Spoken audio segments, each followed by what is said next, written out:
कहानी की लेखिका है सुषमा गुप्ता जी। ये बहुत पुरानी बात है कि एक राजा था जिसके 4 बेटे थे। उसने उनको कह रखा था कि वे दिन रात उसके राज्य में पहरा दे और देखे कि उसके राज्य में कोई दुखी तो नहीं है, किसी को किसी चीज़ की ज़रूरत तो नहीं है।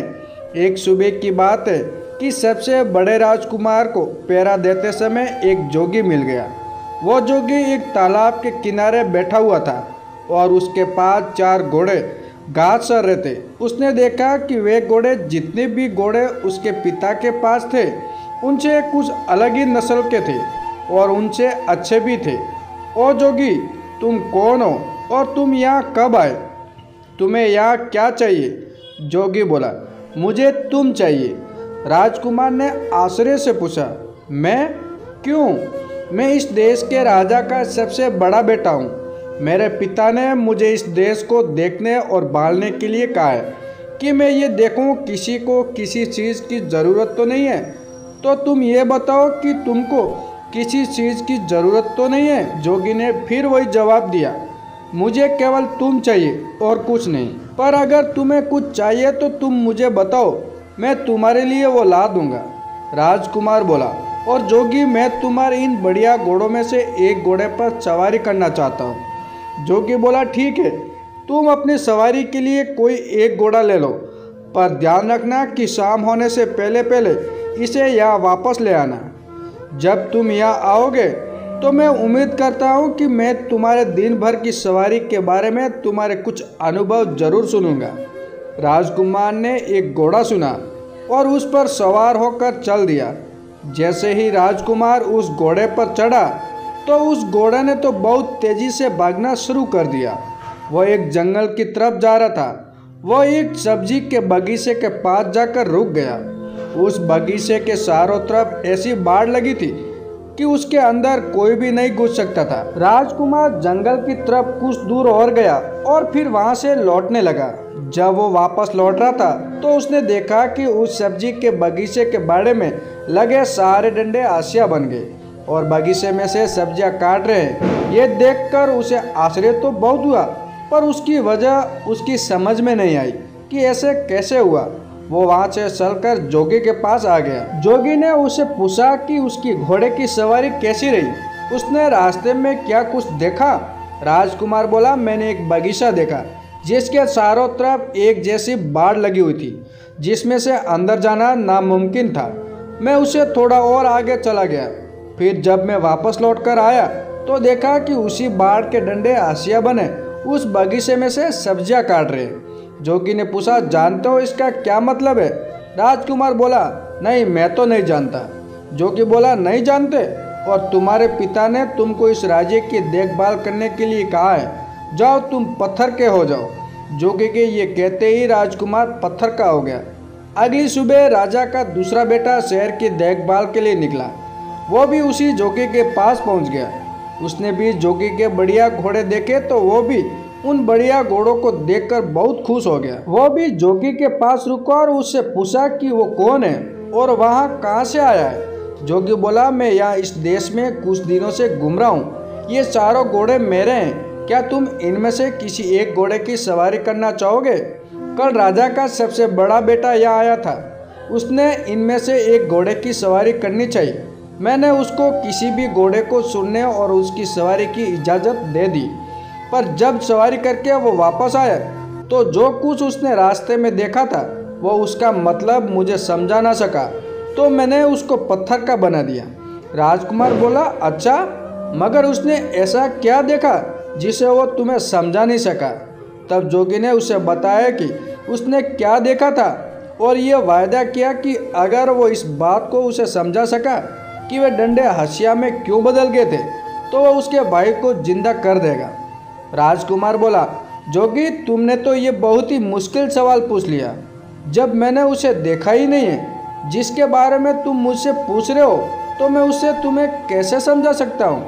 हाँ, अगर मैं तुम्हारा एक सुंदर घोड़ा ले जाऊँ और उसे देख आऊँ तो शायद मैं तुझे समझा सकूँ।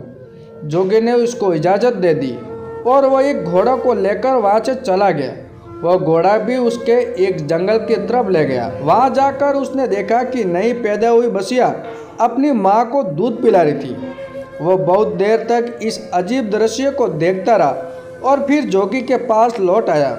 जोगी ने पूछा, तुमने रास्ते में क्या देखा?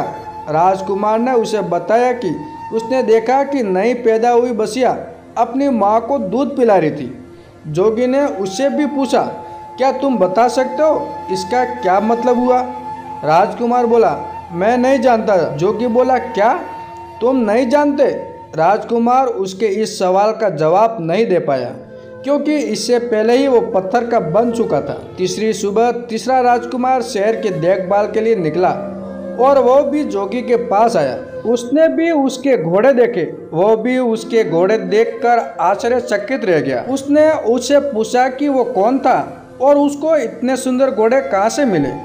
उसके इन सवालों पर ध्यान न देते हुए जोगी ने उसे उसके पास बैठ जाने के लिए कहा। बातों बातों में उसने पता चला लिया कि यह भी राजकुमार था और अपने दो बड़े भाइयों की खोज में निकला था। उसने उसको बता दिया कि उसके दोनों बड़े भाइयों के साथ क्या हुआ। फिर उसने बाद में उसे यह भी कहा कि वो उसके दोनों भाइयों को जिंदा कर देगा अगर वो ये बता दे कि बाड़े के डंडे हंसिया में क्यों बदल गए और नई पैदा हुई बछिया अपनी माँ को दूध क्यों पिला रही थी। राजकुमार बोला, बहुत बहुत धन्यवाद। अगर आप मुझे अपना एक घोड़ा दे दो तो मैं इन अजीब चीज़ों को देखकर आ सकता हूँ और तब शायद आपको समझा सकूँ। जोगी बोला, हाँ हाँ क्यों नहीं, तुम इनमें से कोई सा घोड़ा ले लो, मगर ध्यान रखना कि शाम होने से पहले ही यहाँ वापस आ जाना। राजकुमार ने उन घोड़ों में से एक घोड़ा लिया और उस पर सवार होकर चल दिया। वो घोड़ा भी उसको जंगल की तरफ ले गया जहाँ उसने देखा कि एक आदमी अपनी पीठ पर लकड़ियाँ लादे लिए जा रहा था। वो केवल उन्हीं लकड़ियों को संतुष्ट नहीं है जो उसने इकट्ठी कर ली, बल्कि वो रास्ते में पड़ी और भी लकड़ियाँ उठाता जा रहा था। राजकुमार ने सोचा, इसका क्या मतलब हो सकता है? जब मैं जोगी के पास पहुंचूंगा तो मैं जोगी को इसका क्या मतलब बताऊंगा। अफसोस ये राजकुमार भी इस दृश्य का मतलब समझाने में नाकामयाब रहा और जोगी ने इसको भी पत्थर में बदल दिया। अगली सुबह राजा का सौता और आखिरी बेटा शहर की देखभाल के लिए और अपने भाइयों को ढूंढने के लिए निकला तो वो भी जोगी के पास आ निकला। उसने जोगी को प्रणाम किया और उससे पूछा कि क्या उसने उसके तीनों भाइयों को देखा है। जोगी बोला, हाँ देखा है। कहकर उसने एक तरफ इशारा करते हुए उससे कहा कि देखो तुम्हारे तीनों भाई ये खड़े हैं। मैंने ही उनको पत्थरों में बदल दिया है क्योंकि उन्होंने पास के जंगल में जो कुछ देखा था वो उनको मुझे समझा नहीं सकी, पर मैं उनको जिंदा कर सकता हूँ अगर तुम मुझे उनका सबका मतलब समझा दो तो। इसके बाद उसने उन राजकुमारों द्वारा देखे हुए तीनों दृश्यों उसको बता दिए। राजकुमार बोला, अगर आप मुझे अपना एक घोड़ा सवारी के लिए दे दे तो शायद मैं इनका मतलब बता सकूं। मैं खुद उस जंगल में जाकर उनको देखना चाहता हूं। जोगी ने उसको इजाज़त दे दी और राजकुमार उन घोड़ों में से एक घोड़ा लेकर जंगल की तरफ चल दिया। जब वो जंगल में पहुंचा तो वहां उसने एक तालाब देखा जिसमें से पानी बह बहकर निकलकर दूसरे तालाबों को भर रहा था। उस समय वो बड़ा वाला तालाब खाली था क्योंकि उसका सारा पानी उन छोटे तालाबों को भरने में लग चुका था। शाम को जब वो जोगी के पास लौटा तो जोगी ने उससे भी वही सवाल किए जो उसके तीनों बड़े भाइयों से किया था कि उसने रास्ते में क्या देखा और उसका क्या मतलब था। ये राजकुमार भी जोगी के इस सवाल का जवाब देने में नाकामयाब रहा। जो जोगी ने उसको भी पत्थर में बदल दिया।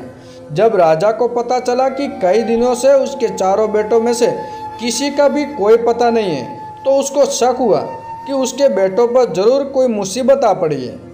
अब वो खुद उनको ढूंढने के लिए निकल पड़ा। ढूंढते ढूंढते वो भी जोगी के पास आया। उसने भी जोगी से पूछा, जोगी जी क्या आपने मेरे चारों बेटों को कहीं देखा है? जोगी ने एक तरफ खड़े चार पत्थर के खंभों की तरफ इशारा कर दिया। राजा ये देखकर सकते में आ गया। उसके मुंह से निकला, कहीं आपका ये मतलब तो नहीं कि वे पत्थर में बदल गए? जोगी बोला, हाँ यही है वे। मैंने ही उनको पत्थरों में बदल दिया है क्योंकि वे मुझे जंगल में देखे हुए कुछ दृश्यों का मतलब नहीं समझा सके। फिर भी मैं उनको जिंदा कर सकता हूँ अगर तुम उनका मतलब मुझे समझा दो तो। अगर तुम्हें चाहिए तो तुम मेरा एक घोड़ा लेकर जंगल जा सकते हो। राजा बोला, नहीं धन्यवाद, इसकी कोई ज़रूरत नहीं है। पर अगर आप मुझे ये बता सके कि उन्होंने क्या देखा, उसको वे आपको नहीं समझा सके, तो शायद मैं उनको आपको समझाने की कोशिश कर सकूं। तब जोगी बोला, राजन, तुम्हारे सबसे बड़े बेटे ने जंगल में एक सब्जी का बगीचा देखा जिसके चारों तरफ ऐसी बाढ़ लगी थी जिसको पार कर उसके अंदर जाना नामुमकिन था।